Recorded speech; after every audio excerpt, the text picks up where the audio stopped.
Certaines personnes sont intolérantes au lactose et ça les empêche de boire du lait et de digérer certains produits laitiers. Pendant longtemps, on s'est demandé qu'est-ce qui pouvait causer cette maladie. Et on pourrait imaginer qu'elle puisse avoir une origine génétique. Eh bien aujourd'hui, on va voir que l'intolérance au lactose, c'est tout le contraire d'une maladie. Si vous êtes toujours capable de boire du lait, alors c'est vous l'anomalie génétique.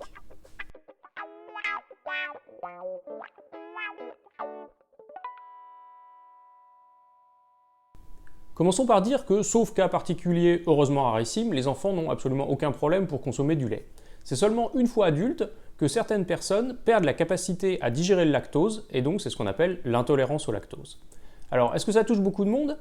Eh bien, il faut savoir qu'à l'échelle de la planète, 2 tiers des adultes sont intolérants au lactose. J'ai bien dit les 2 tiers, c'est-à-dire que l'intolérance au lactose, c'est pas du tout une maladie, c'est la norme. Et si vous pouvez toujours digérer le lactose, alors vous faites partie du tiers des anormaux, et on va voir exactement ce qu'il faut entendre par là. Voyons d'abord le mécanisme de l'intolérance au lactose. Le lactose, chimiquement parlant, c'est un sucre, comme le glucose, le saccharose, le fructose, tous les trucs en rose. Et il s'agit d'une molécule relativement grosse et donc elle a besoin d'être découpée pour pouvoir passer de l'intestin vers le sang. Et dans le métabolisme, la plupart des jobs de découpe sont assurés par des enzymes. Et donc dans le cas du lactose, il y a une enzyme qu'on appelle la lactase, et dont le travail c'est de couper le lactose en deux pour qu'il puisse ensuite passer de l'intestin vers le sang et être assimilé. Alors la lactase, elle est évidemment produite chez les enfants et c'est ce qui leur permet d'assimiler le lactose. Mais chez les gens normaux, la production de lactase cesse vers l'âge de 6 à 8 ans et le lactose ne peut plus être digéré. Alors on pourrait penser que c'est pas très grave si le lactose n'est pas digéré, après tout c'est pas comme une allergie où il y a une réaction du système immunitaire. Mais le lactose que vous ne digérez pas, eh ben, les bactéries de votre flore intestinale s'en chargent. Et quand elles font ça, il y a un phénomène de fermentation qui libère un certain nombre de gaz, comme du méthane, de l'hydrogène, du dioxyde de carbone. Et ça provoque un certain nombre de troubles digestifs pas très cool, comme des diarrhées, des vomissements, et je vous épargne tous les symptômes. Heureusement pour les intolérants, les différents produits laitiers contiennent des quantités variables de lactose. Le lait et la crème en contiennent pas mal, évidemment. Les yaourts un peu moins, parce que les bactéries qu'il y a dedans peuvent déjà avoir partiellement découpé le lactose. Et les fromages peuvent en contenir assez peu parce que le lactose est soluble dans l'eau et il s'en va quand on égoutte les fromages pendant leur fabrication. Alors pourquoi est-ce qu'un tiers des gens sont toujours capables de digérer le lactose? Eh bien tout simplement parce que même à l'âge adulte, ils continuent de produire la lactase. On parle pour eux de persistance de la lactase. Et ça, je vous l'ai dit, ça fait un petit peu figure d'anomalie puisque déjà chez l'être humain, c'est le cas minoritaire, mais alors chez les animaux, c'est encore pire puisque tous les mammifères, après le sevrage, cessent de produire la lactase. Et donc, par exemple, même les vaches sont intolérantes au lactose, ce qui est quand même un peu cocasse. Alors pour mieux comprendre le phénomène de persistance de la lactase chez l'être humain, c'est intéressant de regarder la répartition géographique de la capacité à boire du lait. Alors sur cette carte, on a représenté le pourcentage des gens qui sont toujours capables de digérer le lactose sur les différents continents. Et vous voyez qu'il y a d'énormes disparités géographiques. En rouge, c'est les régions où on est proche de 100% de persistance de la lactase, comme en Europe du Nord, et en bleu, les régions où quasiment tout le monde est intolérant au lactose, comme en Asie. Alors c'est pas très étonnant que les Européens aient longtemps pensé que l'intolérance au lactose était une maladie, puisque chez eux c'est relativement rare. Mais vous voyez qu'au niveau mondial, eh ben, c'est le contraire.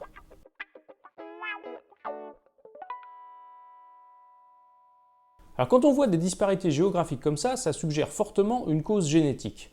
Bon, c'est pas très surprenant puisque je vous ai expliqué que la lactase c'est une enzyme, et comme la plupart des enzymes, elle est produite à partir des informations qui sont contenues dans l'ADN.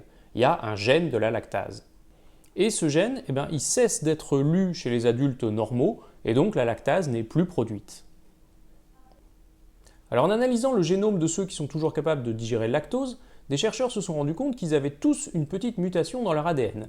Alors cette mutation, elle n'est même pas dans le gène de la lactase, elle est un chouïa en amont, et on suppose qu'elle pourrait faciliter la lecture de ce gène, et donc elle pourrait expliquer que ces personnes, à l'âge adulte, elles continuent de produire la lactase.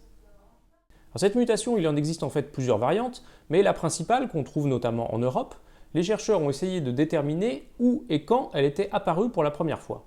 Et d'après leurs estimations, elle serait apparue pour la première fois en Europe centrale il y a environ 5 à 10 000 ans. 5 à 10 000 ans, c'est vraiment très récent à l'échelle de l'évolution humaine. Je vous rappelle, la lignée humaine s'est séparée de celle du chimpanzé il y a environ 7 millions d'années, et notre espèce Homo sapiens existe depuis au moins 200 000 ans. Donc 5 000 ans, c'est vraiment pas beaucoup. En génétique, quand une mutation se répand dans une population, il peut y avoir plusieurs causes. Mais quand elle se répand chez un tiers des individus, et même 90% dans certaines régions, et ce en seulement quelques centaines de générations, il peut y avoir qu'une explication. un effet de sélection naturelle positive énorme. C'est-à-dire que les gens qui avaient cette mutation, ils ont bénéficié d'un avantage monstrueux pour survivre par rapport à leurs petits copains qui ne l'avaient pas. Alors il y a plusieurs hypothèses pour expliquer l'avantage évolutif que confère la persistance de la lactase. Une de ces hypothèses, c'est le rôle de la vitamine D. Vous savez que Homo sapiens est né en Afrique, mais ensuite il a migré sur les différents continents. Et donc dans certaines régions, notamment en Europe, il a trouvé quand même beaucoup moins de soleil. Or on sait que le soleil joue un rôle essentiel dans la production de vitamine D. Moins de soleil, moins de vitamine D. Et donc puisque le lait contient un tout petit peu de vitamine D, on peut penser que ceux qui avaient la capacité de continuer à boire du lait même à l'âge adulte, ils ont pu partiellement compenser leur carence en vitamine D, et donc mieux survivre que les autres, notamment dans ces régions. Une autre hypothèse, c'est peut-être tout simplement que ceux qui avaient la capacité à continuer à boire du lait s'en sont mieux tirés que les autres quand il y a eu des périodes de famine ou de mauvaise récolte. Alors, même si le mécanisme n'est pas complètement clair, ce qui est sûr, c'est que pour que cet effet de sélection naturelle positive puisse avoir lieu, il fallait que les populations concernées aient accès à une source de lait, et donc il fallait qu'elles aient l'élevage du bétail. Et donc on a un cas tout à fait étonnant d'évolution conjointe qui est génétique et culturelle, puisqu'il a fallu avoir à la fois la mutation génétique et la pratique culturelle pour que la persistance de la lactase ait des effets bénéfiques. Alors on entend souvent que boire du lait à l'âge adulte, c'est mauvais pour la santé, c'est pas naturel. Alors on peut effectivement dire que c'est pas naturel, puisqu'on est la seule espèce à le faire, mais on peut difficilement dire que c'est mauvais pour la santé. Songez que chez nos ancêtres, ceux qui avaient cette capacité à boire du lait à l'âge adulte, ça leur a donné un putain d'avantage évolutif, à tel point qu'on pense que c'est même l'effet de sélection naturelle positive le plus important qu'on ait jamais observé dans notre espèce. L'autre leçon intéressante de cette histoire, c'est que contrairement à ce qu'on pourrait parfois penser, l'espèce humaine continue d'évoluer. L'Homo sapiens d'aujourd'hui n'est pas le même que l'Homo sapiens d'il y a 5000 ans, et il est vraisemblable que dans les 5000 prochaines années, on verra encore d'autres évolutions génétiques et culturelles comme celle-ci. Merci d'avoir suivi cette vidéo. Si elle vous a plu, surtout n'hésitez pas à la partager pour m'aider à faire connaître la chaîne. Si vous n'aimez pas le lait, vous pouvez notamment aller voir mes autres vidéos sur le pastis ou sur l'eau. Et vous pouvez me retrouver sur Facebook, sur Twitter et sur mon blog qui s'appelle Science Étonnante. Merci et à bientôt.